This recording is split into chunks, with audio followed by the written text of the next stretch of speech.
Hello, and you're all very welcome along to the latest Champ.ie podcast, Ireland's premier horse racing podcast in association with BOYLE Sports, Gowran Park, EJ Menswear, Shamrock Thoroughbreds, Midland Travel and McCafferty's traditional Irish bars. They're coming to the final fence in the 25 Goffs Thyestes. Nick Rocket lands in the lead from Velvet Elvis, gone well clear of Favori de Shondu and Bushman's Pass. They're well strung out.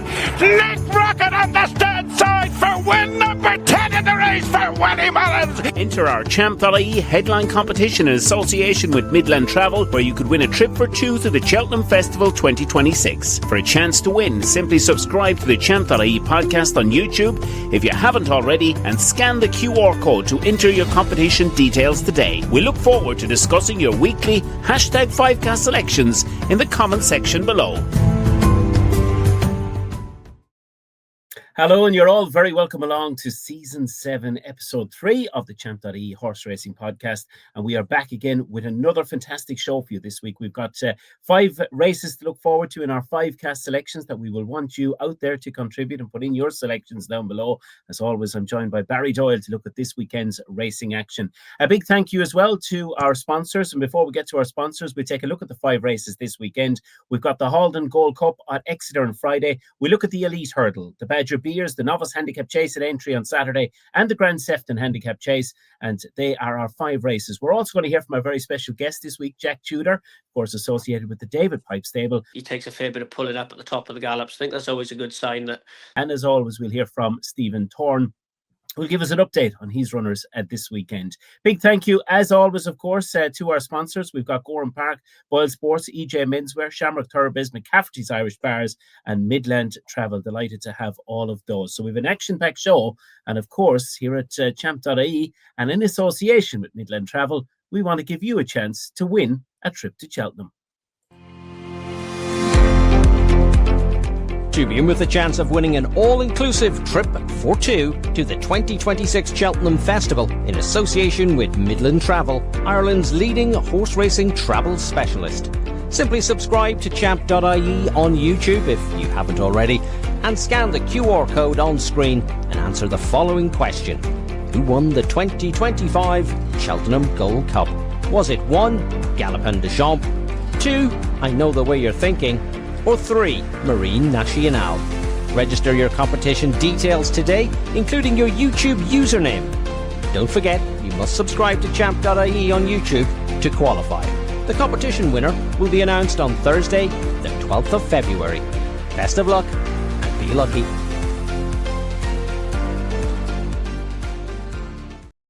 Yes, and a massive thank you to all of you with your very kind comments to last week's show, and all of you as well that entered the competition. And of course, we've got plenty more to tell you about, Barry. Apart from the wonderful trip Midland Travel have given us to give away, we've got some prizes that you're going to tell us all about that will be given away throughout the season here in Champ.ie.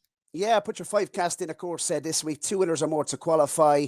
2 draws a year, Dave, from now on the podcast. 1 at Christmas and 1 in the spring. So a winter bundle, Dave, and I can tell you about a couple of the prizes already. We have a breakfast with the Shark Hanlons, so up to 4 people down the Shark Hanlons yard before a meeting at Gowran Park. We'll do it nice and early, and Shark is providing the Clonakilty Black Pudding, stable tour, gallops, etc. We have an Irish Field 12 months subscription as well, thanks to Mark Costello and the team at the Irish Field. And also we do have into the mix as well a €150 voucher from McDonagh Shopping Centre in Kilkenny as well. And we'll be adding possibly a race and stay and some other cool prizes next week. So they've not just one winner, of course, at Christmas. We'll have a couple of prizes to dish out, but you must be able to be able to chance of winning some of those cool prizes, Dave, you do have to enter your 5cast each and every week and have 2 winners or more to qualify. So looking forward to it. Some good races this week. And our Irish Spotlight, Dave, this is a new segment that we're going to, I suppose, introduced every week. And we're going to look ahead to, I suppose, some of the cool entries every week in Ireland, should I say. Clonmel, Gowran Park and Naas to look forward to this weekend. I'll be in Gowran myself on Saturday. Possibly, could we see Dave Brighter as a head maybe make our first start over fences? I'm looking forward to that. But I suppose horses that catch the eye this week in Ireland, Spindleberry is the very first horse to mention in the 222, the mare's listed chase on Thursday at Clonmel, Dave. And yeah, look, she's our open chaser to follow, really, isn't she? I think she could be tailor-made. What is she, best price? 6 to 1. for a mare's chase. I think she could be a real life contender for that towards the back end of the season. She's unbeaten over fences, 4 from 4. She runs in the 222 at Clonmel. She's declared Paul Townend up. She's unbeaten right-handed as well, Dave, and she's £3, I suppose, right with Gavin Cromwell's mare, Bioluminescence. So I think she'll take the beating. I'm really looking forward to seeing her at Clonmel on Thursday. At Gowran Park, a couple to mention on Saturday, Dave. Jurisk Star was down in Gowran Park at the October meeting, and this one really, really smartly for Liz Doyle in a handicap hurdle, first run back after wind surgery. And when you take into account that this horse is unbeaten, I do believe, at Gowran Park, was second in a bumper, this 6-year-old son of No Risk at All, to Art de R a couple of seasons ago, and that's gone on to achieve a rating, of course, of 135 over hurdles. This one makes his first start over fences, Dave, for Liz Doyle. And I'm really looking forward to seeing Jurisk Star. He's a big, fine, strapping son of No Risk at All. I'd say he'll be much better over a fence. And it looks a winnable beginner's chase, Dave. I think Noble Talent won it last season for the Nagels. To me, it looks a winnable race. The 103 at Gowran Park. I'm really looking forward to seeing Jurisk Star. Tim Toe, that's interesting for Rob Core, entered up in the 213 at Gowran Park as well, a 4-year-old maiden. Very impressive winner, eye-catching winner for Pat Doyle, gone obviously to Henry the Bromhead, and that runs in the 4-year-old maiden. That could be very smart. Tim Toe is the name of the horse for Rob Core, and Henry the Bromhead in the 213. Henry at the moment, they have 26% strike rate. Darragh O'Keefe, 30% strike rate. I think you need to be following Henry the Bromhead this weekend. And he's an interesting handicapper with local owners as well. What he show in the 335 at Gowran Park, that's entered up over 2.5 miles. I think the step up and trip could suit that mare. And she's interesting in the concluding race at Gowran Park. And I'm really looking forward, in particular, Dave, to seeing Spillans Tower, entered up in the Brown Lad at Naas on Sunday. We had him in as an next best last week. Jimmy Mankin reportedly is back in training since early August. A Gold Cup horse rated 130, 33 pounds lower over hurdles, 2.5 miles. He won his maiden, of course, at Naas Racecourse over 2 miles and 3. Has his ground, it looks like, ahead of the weekend as well. I think he could be absolutely thrown in that Brown Lad. And Shady's Lady, former Bambino Fever, that runs in the bumper for the Queelies. I think that could be really smart. 8-13, it was beaten when it went off favourite, of course, at 8-13 at Roscommon last time. But Carrick Morna Spruce did come on for the run at Listowel last year, going to the bumper at Naas. Queelies took the race last year. I think Shady's Lady, it looks a good opportunity for her, I think, to step forward and win the bumper at Naas for the Queelies on Sunday, a race that they won last year. So that's what I'm looking forward to in Ireland this week. Yeah, absolutely. It's a tremendous weekend of racing. Well, we're going into our first ad break, and right after this, we will look at the first 3 in this week's 5 cast races.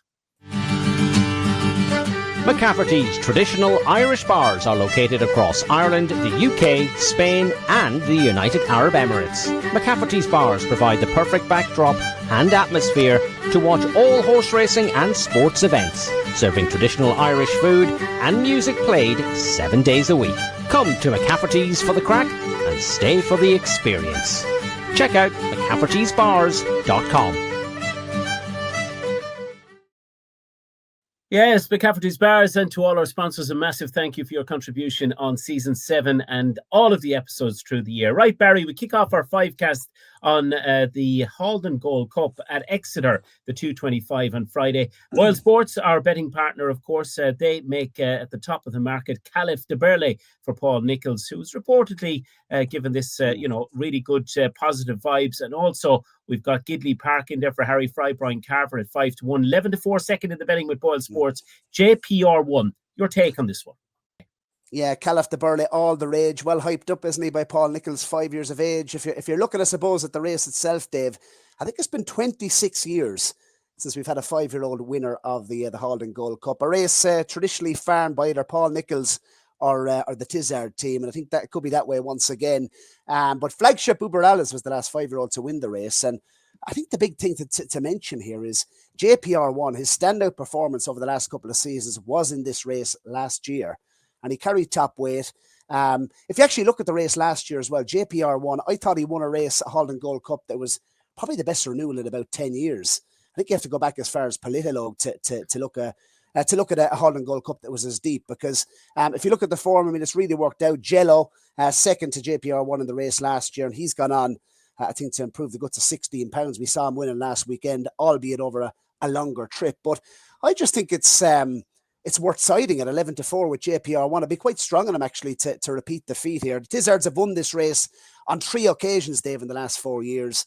And I think it's a big ask for Caliph de Burley. And I would have a little bit of a question as well, albeit he jumps very, very well. He's electric to jump.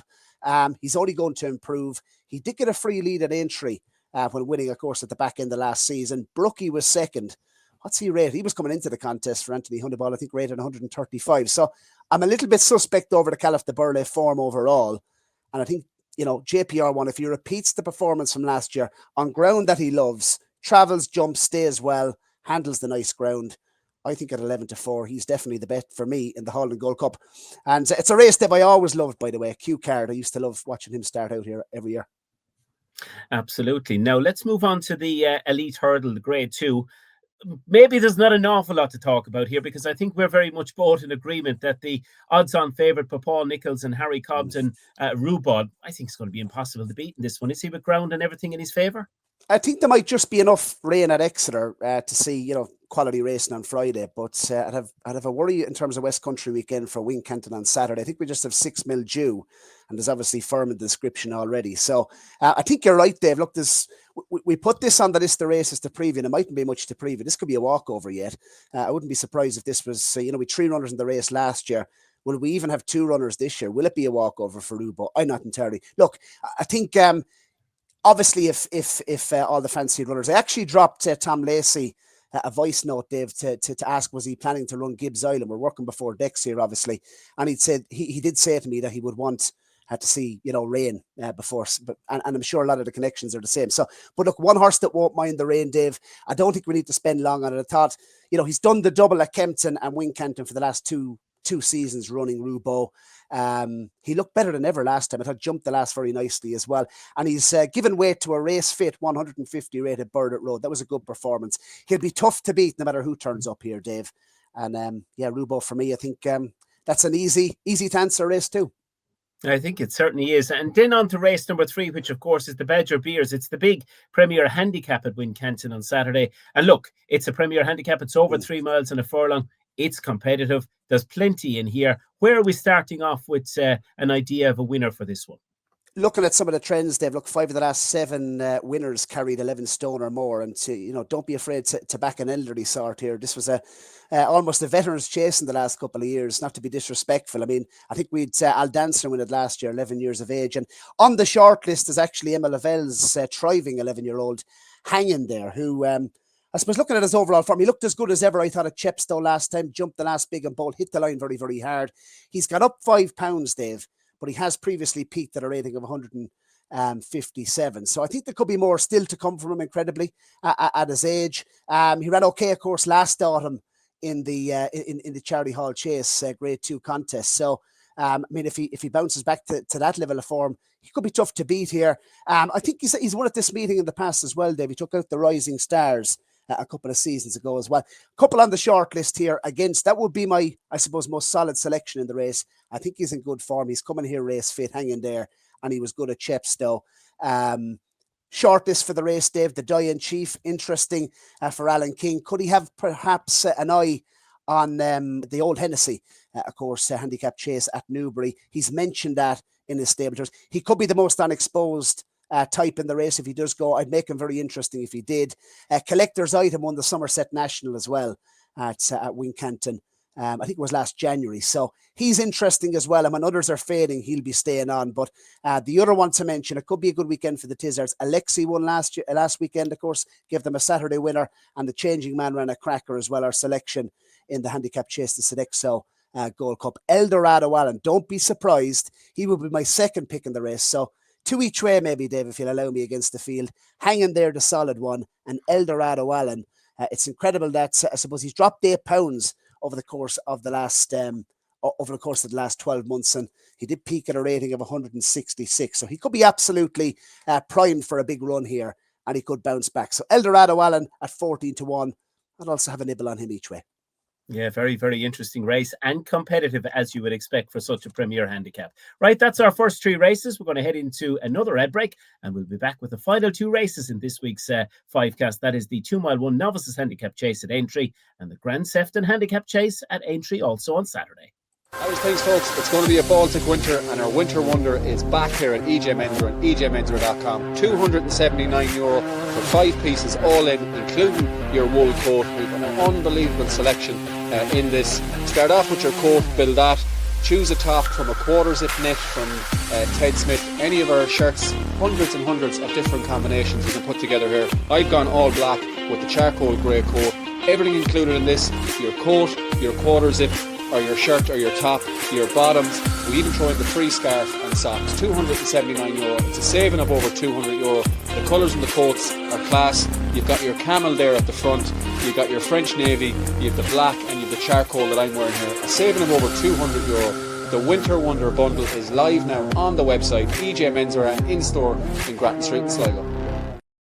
Big shout out to all the lads down in EJ Menswear in Sligo, and hope all is good ahead of, I'm sure, what's going to be a very, very busy Christmas for you guys. And of course, a great place to get some clothes for your loved ones online on EJMenswear.com. And of course, the extra 5% off on EJ Menswear orders online here. And all you've got to do is put in that promo code CHAMP5 to get that extra 5%. Right, we move on, Baz, because we look at the next 2 races we're going to look at next, the final 2 races in the 5cast. The first one of those is the 1:30 at Aintree on Saturday. This, of course, a handicap chase. And again, over the 3 miles. Going to take a little bit of getting. And again, there's plenty of very interesting entries here, as, of course, we record before final declarations ahead of the action at Aintree on Saturday. Yeah, Dave, this race last year, of course, taken out by the Champ.ie Horse of the Year. If you haven't checked our award show, of course, at the back end of last season, go and do so. We dished out, I think it was 14 awards, Dave. Champagne trophies from BOYLE Sports. Haughty Calor, he went on to win the BOYLE Sports Irish Grand National. He took this last year for Rebecca Curtis. Now, first thing to say, obviously, Derry Hayes and Paddy, one of my horses to follow for the season, and I think he is. But I just would be a little bit concerned maybe about the Lucinda Russell stable form. It is his first run of the new campaign. I think Lucinda's had 4 winners from her last 56 runners as we're recording, Dave. And I would expect him to come on plenty. He's a fine, big son of Arctic Cosmos. He's a massive individual. And I just think it's a big task, shouldering top weight, first run up over fences against some of his rivals here. And the one I like is actually trained by Rebecca Curtis. So last year's winning connections, Andy Ammo is going to be getting £20 off Derry Hayes and Paddy. And look, 5-1. I think the form, he's a horse I like, Dave, and a big framed individual. When we had Rebecca on prior to the BOYLE Sports Irish Grand National podcast last year, she did give this horse a mention going over fences this year, that he was a similar, type to Haughty Calor, physically imposing, 6 years of age. He could be very well handicapped off 122, and he's right down the bottom of the weights. First run up of the season. Look at his form as well of a hurdles from Fairy House has worked out. I thought he made he ran an absolute cracker at Fairy House over 2 miles 7 in handicap company against some of the Irish. And second on that occasion was Custom Taylor. Now, that won at Gowran Park back in October. I think the plan, they're eyeing up the Galmai hurdle for him. So he's a smart enough individual. He was well handicapped, and he's got up £15 in the handicap since. So I just think off 122, Andy Ammo could be absolutely thrown in for last year's winning connections. He's 5-1. I'm siding against the horse who I think will be a grade 1 horse over fences. First time up, Lucinda Russell, Derry Hayes and Paddy, and a horse to follow. But I just like the look of Andy Ammo getting £20. And I hope I'm not overcomplicating it, Dave. But I think, look, Rebecca, she does very well with runners at Aintree as well. It's worth noting. I think she's had 15 winners. She's top of the table for the trainers involved here. Absolutely. Well, the Grand Sefton at Aintree is our final race in the 5cast, Barry. Last year's winner is King Turgeon. And of course, our very special guest on the show this week is jockey Jack Tudor, who we'll be hearing from very, very soon. But can we start off by looking at his obvious chance again in this year's renewal? And what else do we like in the big race? Well, Dave, he's gone up £12. He's £12 higher than when he won the race last season. He did a tremendous season for the Pipes. And I think, reports are expecting him to run very, very well again. So he'd have to come into the equation. White Rhino as well for the Guerreros to have a good record at Aintree, and they've targeted this race with him. There's been plenty of money for White Rhino. He's probably the springer in the market, but I cannot get away from Nicky Henderson's horse here, Excello. Now, Fantastic Lady ran a good race in the Sefton a couple of seasons ago. I think it was two years ago. Fantastic Lady. I think placed in the race. And Excello's 10-1, Dave. And I just like the profile of this horse. Look, he's £5 higher over fences than his hurdles mark. 132. He dropped £2 for what I thought was a really eye-catching run at the Topham at the back end of last season at Aintree. So he's had experience over the fences. He's a lovely racing weight, 11 stone. And that was an eye-catching run. I think Connections will have teed this race up, given his record on good ground early in the season. And Excello 10-1. He would be my each-way pick against the field here in the Grand Sefton. Yeah, and of course, BOYLE Sports bet 5-1. Currently, King Turgeon, a joint favourite alongside White Rhino even, and Excello. That's 10-1. So plenty of value to be had in the market with BOYLE Sports. Right, well, there are our 5 races. We want you to add your 5 cast selections, of course, this week in below. But it's now time to hear from our very special guest this week, of course, Jack Tudor, very much associated with the David Pipe Yard. Yeah, season 7, episode number 3 of the Champ.ie podcast, and delighted to welcome to the show Welsh jockey, stable jockey at Pond House, Jack Tudor. Things are going very well for yourself at the moment. Welcome to the show. Yeah, no, thanks for having me. Been a bit of a quiet summer this time, but looking forward to the good horses really getting going now with the rain slowly starting to come. What's it like to be a stable jockey at such a historic stable? Pond House, David's there, obviously leading the charge at the moment, but Martin Pipe, I'm sure, not too far away. Yeah, no, I'm very privileged to be in the position. Only 23, so probably very lucky that I got such a nice good job at the age I did, and yeah, no, obviously David's running the show and is in charge, but yeah, Martin is still about the place, and I'm sure he puts in good input when it's needed. I suppose last season, some of your big winners, Jack, obviously King Turgeon, we're obviously on the eve of the Grand Sefton at Aintree. He took the race last year. How is he, I suppose, ahead of his scheduled return in the Grand Sefton? Yeah, no, good. He did a good piece of work last week. I seen him. I wasn't on it myself, but seen him doing it, and I schooled him last week, just over normal fences. I think the plan is to give him a school on Wednesday over a national fence or the greenery on the fences anyway. So yeah, no, he's in good form. He always runs well, fresh, and he's probably a bit better at the start of the year. So fingers crossed he's going there with a nice chance. If if he's sort of good to soft ground, to be perfect. £12 higher than when he won the race last season officially. Do you still think there's more to come from him over the Aintree fences? Yeah, no, he obviously went on last year after winning the race, and obviously went up in handicap and won a nice pot at Cheltenham as well, and then probably when the winter ground really got going, and just found it a little bit hard in the proper competitive races off his mark, but I think he's off a realistic mark, and I think he's there's a chance that he's improved. He's still not overly exposed, so there's a chance he's improved a little bit over the summer and runs well fresh. So yeah, looking forward to him. Sticking with the stairs and moving around the grounds briefly before we touch upon some of the potential stars for Pond House this season. Mr. Van Gogh, stay and chaser last year. King Turgeon landed a hat-trick, of course, in terms of chase wins last campaign. So did Mr. Van Gogh, and you rode him to victory for the Bradstocks in the Midlands National. He looks really exciting. Yeah, no, he is. I wanted him actually as a novice hurdler a couple of years ago, and I was lucky enough to get back on him this year. Won a big race at Haydock on him, and then went and won the Midlands National. So yeah, he's been a great horse. He loves proper soft ground, and I think his main aim, his first target will be the Beecher Chase. When I was speaking to the Bradstock team just a couple of days ago, so I think that's where he's aiming. And fingers crossed, bit of slow ground. He jumps very well, and hopefully be in the shake-up. Win beneath my wings, Jack. What's the story? Yeah, no, I actually galloped him a couple of weeks ago. He was in great form. I think he may have had a small setback at home. I haven't had the full story as of yet, but I think he's had a slight setback. So we'll probably hopefully be seeing him in the new year. But I know a couple of weeks ago he was in great form and working really well, and we were massively excited to get going with him. But unfortunately, that might just be on hold for a couple of weeks. But yeah, obviously can't wait to see him over hurdles. Do you still expect him to be up there with the top novice hurdlers come the spring if all is okay? Definitely, yeah. He's very, very talented, and he's got a massive engine. Probably a bit of a freak, I'd imagine. So yeah, listen, you never know after they have these setbacks that some of them don't quite come back the same. But I think it's only minor, so I'm sure it's not too much of a problem. What about his hurdling technique? Have you schooled him? Is he good over hurdle? I haven't schooled him myself. I think he's been around the loose school plenty, which David likes to use a lot. And I've seen a video of him schooling.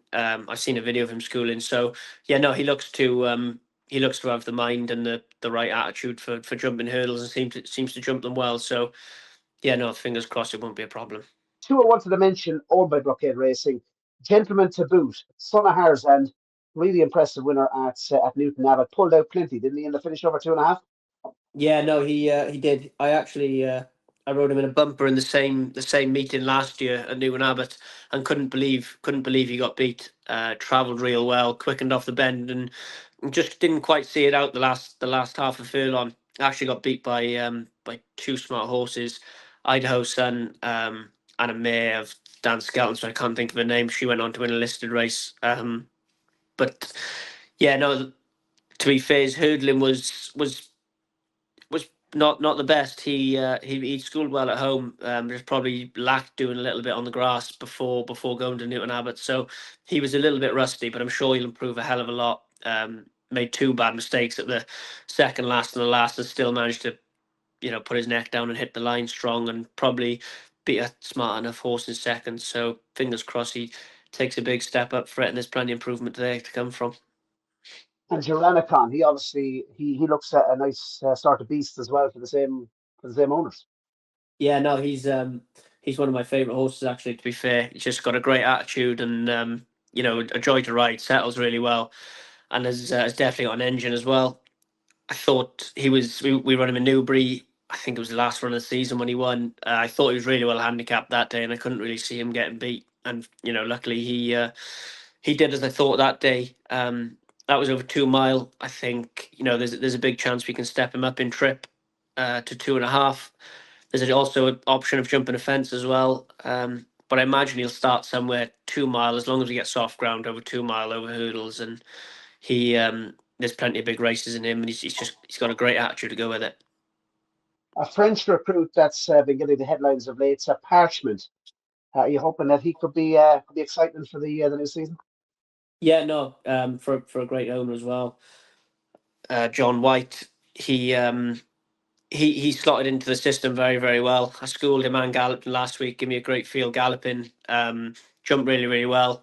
So hopefully, hopefully he can live up to his expectations. He's obviously been hyped an awful lot in the press recently. So fingers crossed he can, he can prove that the talking's right. From what you can see at home, what would you say are his best attributes?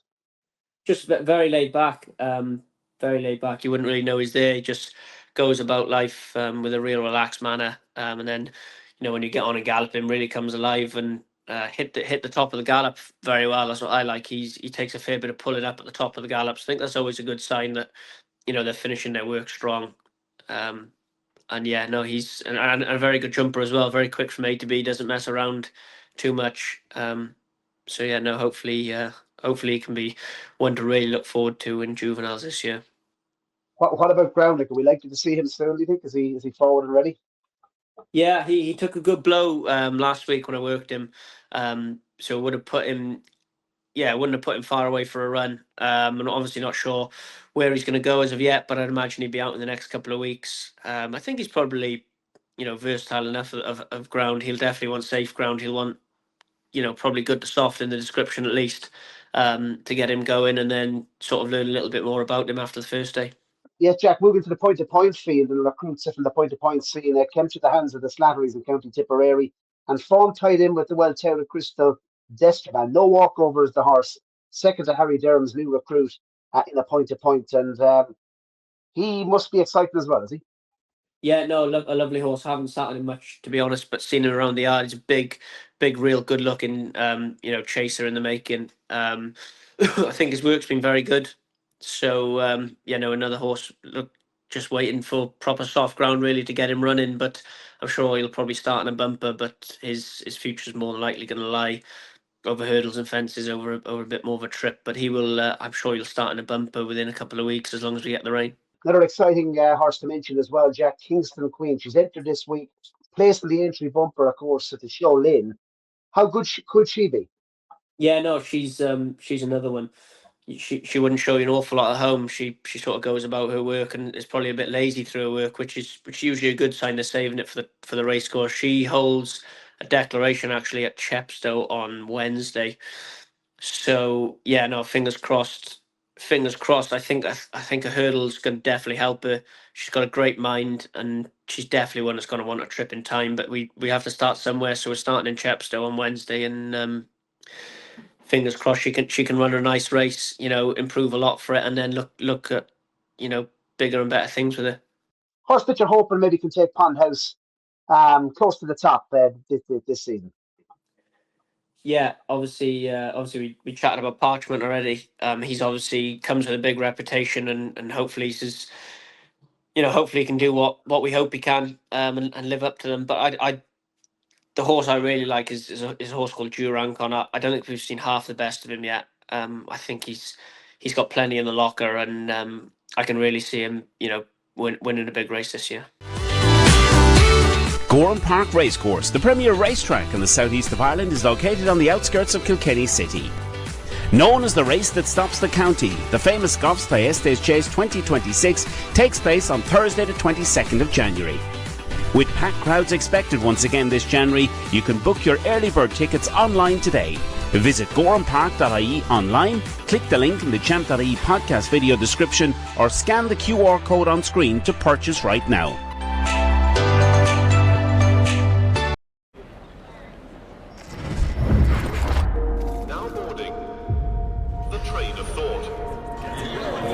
Calling out. Injury lane. Statminster. Opinion Circus. Last chance cross. And decision time.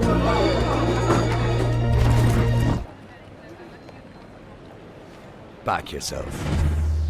BOYLE Sports. Yes, you're very welcome back to the Champ.ie horse racing podcast, and we are delighted to have your company on episode 3, season 7 this week. Barry, just before we look at the best bets for this week, we didn't do all that bad last week, and you and I were both working together in the BOYLE Sports studio last Saturday, and I think we gave Sean Bowen a good hand to lift a strong leader over the line. Yeah, I don't know who's riding better at the moment, Sean Bowen or Darragh O'Keefe, but Sean Bowen, I mean, but for Sean Bowen, we wouldn't have been collecting the nap last week, that's for sure. He looked in a little bit of bother, but look, the horse was targeted at the race. He's given it a tremendous ride, and 2-1, I think, Dave, when we took the price, strong leader, and I think he did touch 9-4 as well on the day. All the money was for Potter's Champ. He came down early, so we didn't know, I suppose, how well he was going to do. But upon Tweed, that was the one last week as well, flagged Dave on the show. Really impressed with his performance, and he's a horse that I think for Nicky Richards, when he was interviewed afterwards, by the way, he gave a wink and said, the horse, you don't find horses like this too often. So this horse could be potentially heading down south for some competitive, I suppose, graded novice hurdlers. Don't be surprised if he can surprise a few this year down south. Yes, absolutely. Well, let's move on to this week. And Barry, for me, I've picked out one horse that, if is entered up in Gowran on Saturday in the 3:38 and a handicap chase, it's a horse by the name of Down Mexico Way. He's trained by the in-form Henry de Bromhead, and I thought ran an absolute cracker last time at Tipperary. Was beaten 8 lengths, but was right there jumping the second last. You know how I love Tipperary form as well. And it was second to Gold Dancer. This horse, Down Mexico Way, won in Killarney 2 starts ago by 8.5 lengths, was impressive. And if you go back to his maiden hurdle form, that was back in Downpatrick Christmas of last year, won very well. And the third who finished in that maiden hurdle was an impressive winner of a handicap hurdle at Bellewstown in July. So I just think that everything could be set up. Looking at the strength of the entries in the race, I think if Down Mexico Way lines up in the 1:38, I should say, on Saturday at Gowran, I think that's going to be my nap selection of the weekend. What about you? Where are your best bets this weekend, Barry? I definitely think Henry's worth following, continuing to follow. I don't think Willie has, plenty of entries this weekend. Gordon is probably going to be targeting Navan the following weekend. Of course, the Navan Racing Festival. Look forward to getting on a very special guest as well ahead of the Navan Racing Festival next weekend. But stick with Henry for now. I think Dave, not a bad shout there. Jerisk Star. Look, I was very impressed with the way this horse won handicap hurdle at Gowran Park. I thought he looked made for offence. He absolutely ploughed the last out of the ground, still won. And I know the second was fancy that day as well, of course, trained by the Flavin team. So Jerisk Star, I think beginner's chase, it looks a winnable race at Gowran Park over 2.5 miles for Liz Doyle. I'm actually going to make that the nap pick of the weekend. Really taken by him the last day at Gowran. And JPR1, I'm playing early for the next best. I think, I just think he took the race last year in good style, top weight. He's going to be getting weight off the 5-year-old, as mentioned. 5-year-olds don't have a terrific record in the Haldon Gold Cup. And this is his Gold Cup, literally, JPR1. So he's going to be the next best. And Excello for an each-way long shot. He's 10-1, he's still double figures. He's not that much of a long shot, Dave. I think he'll definitely go off single figures. But Excello, he's definitely worth a bet, I think, at the Grand Sefton as well, given the conditions, the ground, the course, and the trip. I think we'll all play to the strengths of Excello. And let's hope he doesn't clout the second last like he did in the Topham. Yeah, well, best of luck with your selections as well. And we're really looking forward to reading your 5-cast selections and best bets for the weekend in the comment section below. It's now time for us to catch up with Stephen Thorne of Shamrock Thoroughbreds, get an update on what's happening this weekend. Yeah, so there's been some 12 months for trainer Stephen Thorne, of course, building up to the Dundalk Winters Championship 2025-2026. Steve, the big question for you is, are you going to retain it? Yeah, that's the biggest question of them all, isn't it? If only we knew. You were in Newmarket last week as we cut up, Steve. Any exciting new purchases to fill us in about?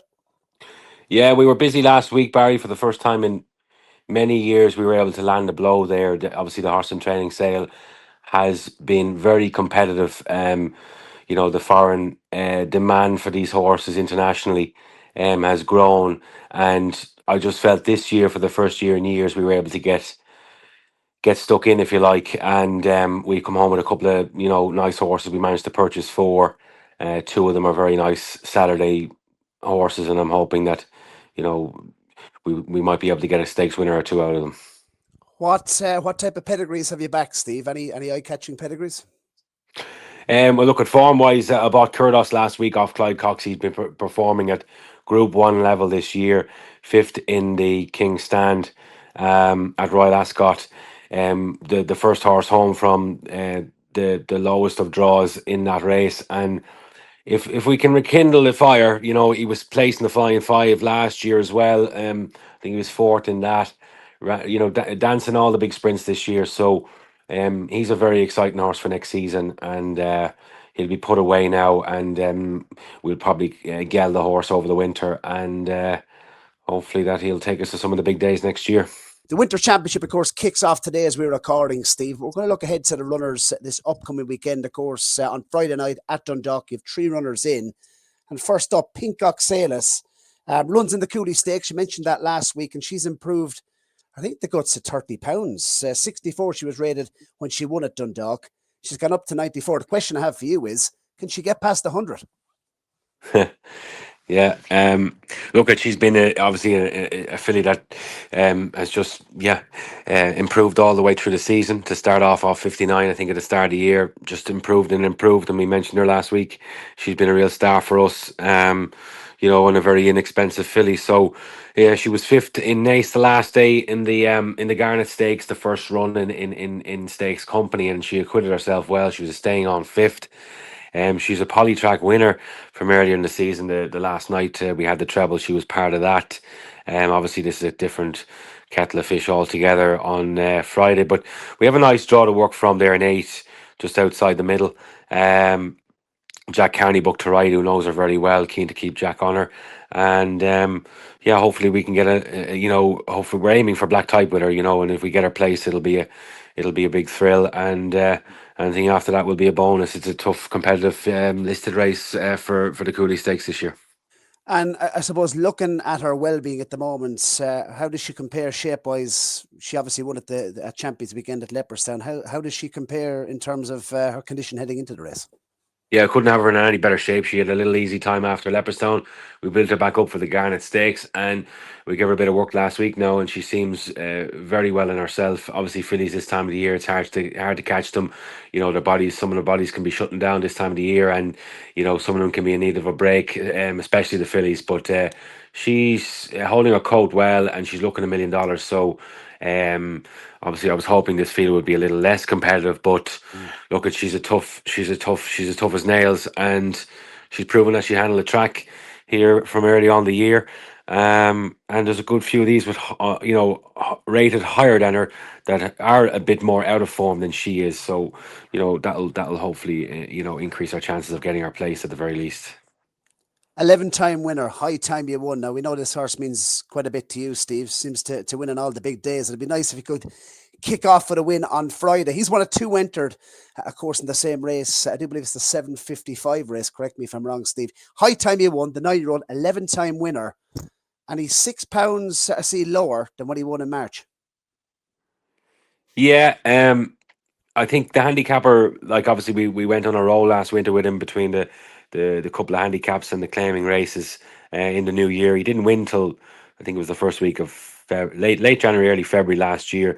He's placed several times, gone up the weights without winning, but he got his turn, and then he was competitive then in a couple of claiming races and brought him back to the turf, and he won well in Cork. So we've lightly campaigned him through the turf with this in mind for the winter. I think the horse is definitely capable of another sort of successful winter campaign, but obviously coming in off a stiff mark the last day of 90, he's dropped him to it might be another run or two before we see him really competitive, but it's a small field, and stepping back up to the mile might suit him. You know, he's not getting any younger now at the age of 9, but he's still got the fire burning bright in his body anyway, and I think the horse will be competitive through the winter months, whether it happens Friday or a little bit later into the campaign.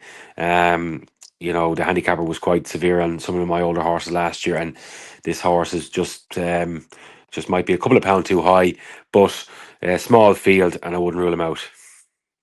What about 4-year-old Perfect Judgment then? He landed a hat-trick last winter. Again, he's in the same boat as High Time You Won. He's gone up the weights.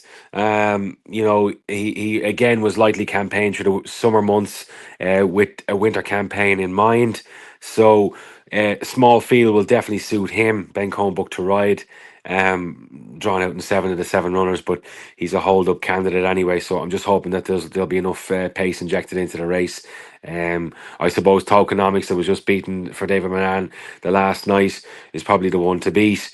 And Gerlines is lightly raced 3-year-old down the bottom, Diego El so that's probably also will be has to be considered a big danger. So with my 2 are what they are, as I said, it might just take a run or two for some of these to get their handicap mark in order, but they're definitely capable of winning race through the winter months, and Friday is a starting point for a lot of my horses. We've got another big batch of them out next week, and we'll see where the lay of the land is, and if we get a winner or two, and we'll move forward, and they'll hopefully all get their turn through the winter. In terms of exciting horses this season, this winter campaign, is there one or two maybe to mention that you're, I suppose, bullish that they will have a fantastic winter? Yeah, look at it. We have kind of the two older horses on Friday that served us well last winter. High Time You Won and Perfect Judgment. They're obviously there. Peacock Salis will run in the Cooley Friday, but likely to have a break after that with a view to coming back maybe for an Irish Lincoln or another Filly Stakes race next year. Instant Appeal is one that I'm hoping will win a couple of races up there. Ran in some very good turf races, had a cracking run there. He was third the last night. So he was engaged for Friday night there. For Wednesday night. So I think he's one that definitely to look out for, and some of the others of a nice batch of sort of 2-year-olds that we're just figuring out. at the moment, but they'll be campaigned there as well. We've got 3 or 4 maiden horses there that we've kind of been holding on to, and I think they will be competitive to the winter months as well. But the stable tour next week will reveal all. From Dundalk to Longchamp, from the Galway races to the Breeders' Cup, Shamrock Thoroughbreds recently celebrated their 100th winner, and Ireland's leading racehorse syndicate has taken owners all over the world. Shamrock Thoroughbreds founder, Stephen Thorne, remarkably won the Winter Trainers' Championship at Dundalk during his first season as a racehorse trainer. To experience success with Shamrock Thoroughbreds and Stephen Thorne Racing, check out shamrockthoroughbreds.com. Very best of luck to Stephen this weekend. And before we wrap up the show, Barry, we just once again want to remind our listeners out there of you're going to tell us all about Midland Travel, the competition, and their chance to win that trip to Cheltenham. But as well as that, some of the top prizes that we have coming over the coming weeks and, of course, coming months. Yeah, we did mention it, Dave. Look, first and foremost, you have to be a subscriber to the Champ.ie podcast to win a trip to Cheltenham, of course, to be able to chance of winning a trip to Cheltenham. Scan the QR code if you haven't done so already. Only takes a couple of minutes. Answer the one question, of course, who won the Gold Cup last season, and put in your competition details. It only takes a couple of minutes to do so. And if you're not in, Dave, you can't win. Stephen and the guys at Midland Travel have put up a fantastic prize, and we look forward to building up to that draw on the 12th, I do believe, of February. So it's the week of Red Mills Chase Day. We're going to be giving away that prize. And once again, thank you very much to, I suppose, our winter competition contributors. We've collaborated with McDonough Junction, €150 voucher up for grabs, a breakfast with the Shark Hanlon, including a morning on the gallops and a stable tour as well. I think the Clonakilty Black Pudding has been ordered in Banglestown, County Carlow. And also, Dave, a big thank you to Mark Costello and the team at the Irish Field as well, who've put forward a 12-month digital subscription to the Irish Field, valued at $199. And one of our 5-cast entrants as well will be winning that subscription, of course, at Christmas. So 2 draws a year, Dave. Christmas, the Christmas 5-cast draw, and we'll also be doing a draw in the spring as well, leading up to the BOYLE Sports Irish Grand National. If you're not in, you can't win. 5-cast every week, Dave. Like the show, subscribe as well if you haven't already. And 2 winners or more, Dave, in the 5-cast to qualify for the winter draw. Really looking forward to it. And some more prizes to add next week, including perhaps a racing stay as well, Dave. Absolutely. Some brilliant prizes to come, and some brilliant racing action as we head right into the heart of the National Hunt season in the coming weeks. To Barry and to all our contributors this week, a massive thank you, and more importantly, a big thank you to all of you out there for watching, and we look forward to seeing you next week. Midland Travel are Ireland's leading provider for horse racing and sports packages. And they're off. Are you planning a trip to Cheltenham, Aintree or Royal Ascot? But it's Galopin de Shaw who's galloping his way to Gold Cup glory. Midland Travel in Tullamore have been providing a full range of horse racing packages for over 20 years, catering for all types of budgets. If the Monaco Grand Prix is on your bucket list, or you want to finally visit the San Siro,